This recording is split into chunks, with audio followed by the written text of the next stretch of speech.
Thank you for joining us for this video today. Believe it or not, it's still technically summer, but fall is coming rapidly. It's about 45 today and it's raining, and we're trying to get the last of our fruit used up. This has been a very busy summer for us. We kind of stumbled upon the idea of foraging for wild food and urban foraging, food that's available just in our very own neighborhood. And let's just say we got a lot of fruit this summer, probably hundreds of pounds. And if we figured out the cost savings compared to buying it in the stores, it was probably about $1,000. So this whole journey started out with scavenging the woods for huckleberries and thimbleberries. And that's when we realized that there's so much food in town that's going to waste every single year. So we started looking for fruit trees that look like the fruit was maybe dropping off them already. There are certain signs that maybe the fruit is not going to be harvested. So we started knocking on some doors, and long story short, we had permission to pick many pounds of cherries, apples, pears, rhubarb, black currants, red currants, apricots. What else? Huckleberries. I think I said huckleberries. In the end, I think we're at about 12 different fruits that we have pounds of. We actually ran into a problem though. We were able to get so much food that it was becoming confusing about how to store it or how to keep it. We certainly weren't going to eat all of it right away. And while there are many ways to preserve food, there are certain ways that our household uses food. And so we were looking for creative ways to put all this fruit to use instead of just making a bunch of stuff that we're not going to eat. So we started this journey of finding creative ways to use this stuff and in a way that we're actually going to consume it. The most obvious way to preserve a large quantity of fruit is probably canning, and we canned our little hearts out. Look at the Leaning Tower of canning. There's so much of it. Specifically, we canned a lot of jam, like a lot. We don't plan on eating all of this ourselves. We actually do plan on giving a lot of this away. And one thing we didn't share is that part of the reason we had access to a lot of fruit is because we were nice to people, and instead of just pillaging their fruit tree and leaving, we offered to give them some preserves or jam in return, and we feel this made a really meaningful connection with people. We try to make a habit of keeping a few jars of jam in our car at all times, because you never know when you're going to meet someone and you want to give them just a little bit of something, even if it's simply to be nice. Prior to this year, we haven't canned anything, but one day we found this cute little guy at a thrift store. And then somewhere along the lines we got a stove, and before we knew it, we had all the materials we needed to start canning. And we really wanted to practice this as much as possible because we really see us using this as a primary method of food preservation in the future. For us, it's really tempting to try to get uber creative and can all sorts of cool things that we've never heard of before in hopes we'll eat them.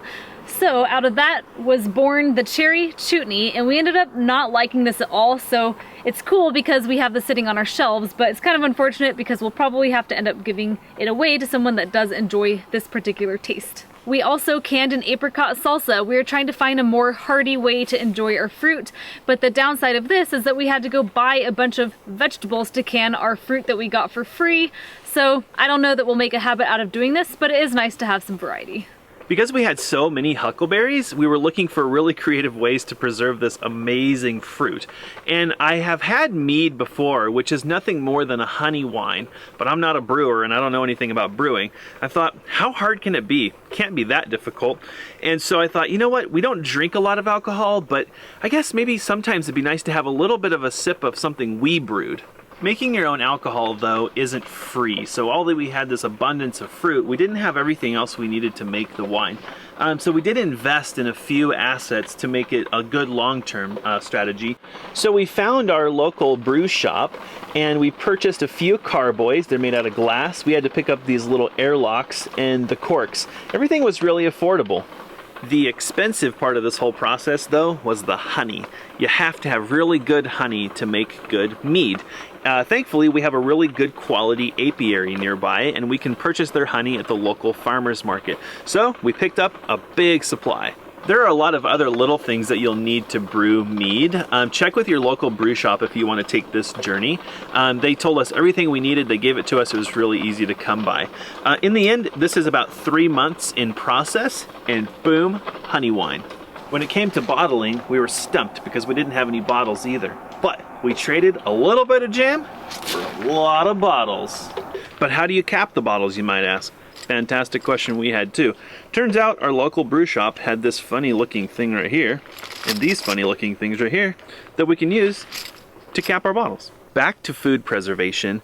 So this mead is actually going to keep for a long time. Unlike fruit, you can keep alcohol in a tight bottle for years. Let's just say that it's kind of like a currency. We have a lot of people lining up to be our friends. We're pretty popular all of a sudden in the neighborhood because we got this stuff. No, I'm just kidding. So we actually want to use this as a gift also because some of our neighbors do enjoy wines and they offered their fruit to us to brew in exchange for a little bit of the product. So that's just another way we were able to access more fruit. Next, raise your hand if you like beverages.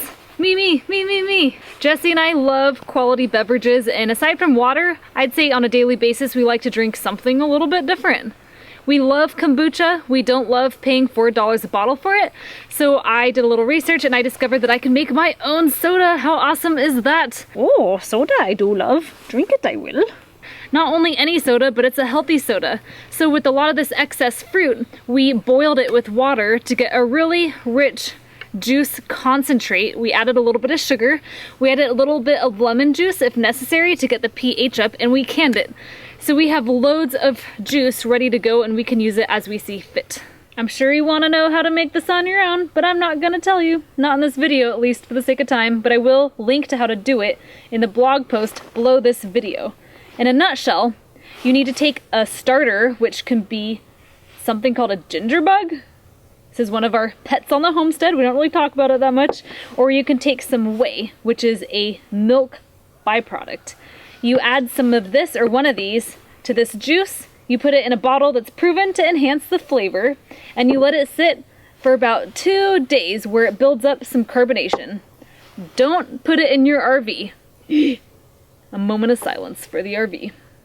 The moment of truth. Are you ready?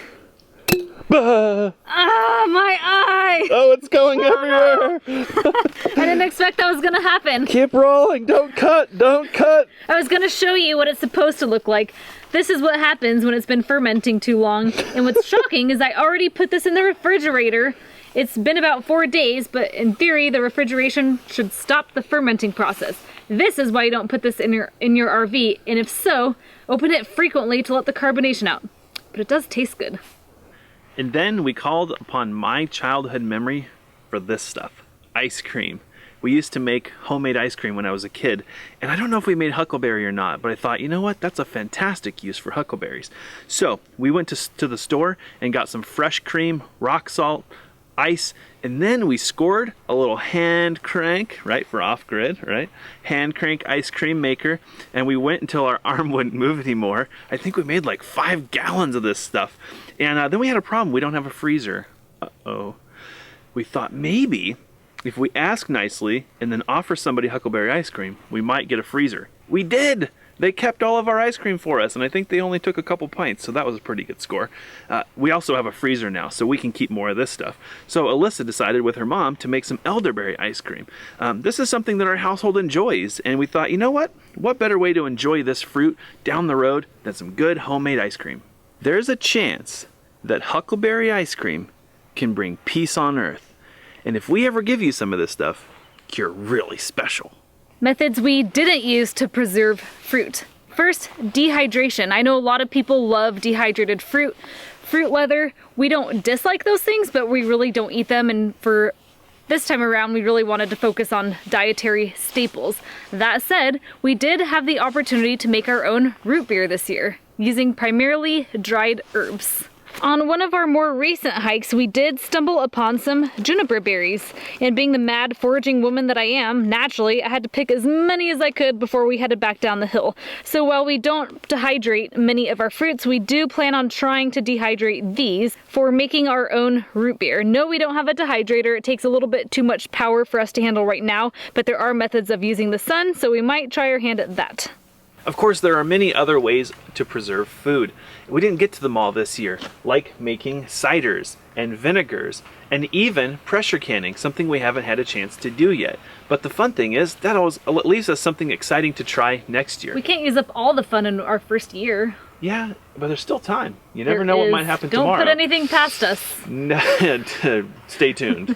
Things happen around here Yes, right do. quick and in a hurry, as they say. Yeah, so we're excited to try some of those new things next year. We're hoping we get another bumper crop of fruit and maybe some vegetables from the garden and maybe some meat from, if you know what I mean. So, if you enjoyed this video and you want to learn more about our off-grid homesteading journey, please subscribe to our channel and like this video. If you enjoyed it, hit the thumbs up button. It really helps us a lot. Our subscribers often remind us to ask you to like it. So, see, we're paying attention. Also, please follow on our blog. It's purelivingforlife.com. We'll put a link to that, our Facebook and Instagram in the description below. We'll see you in the next video.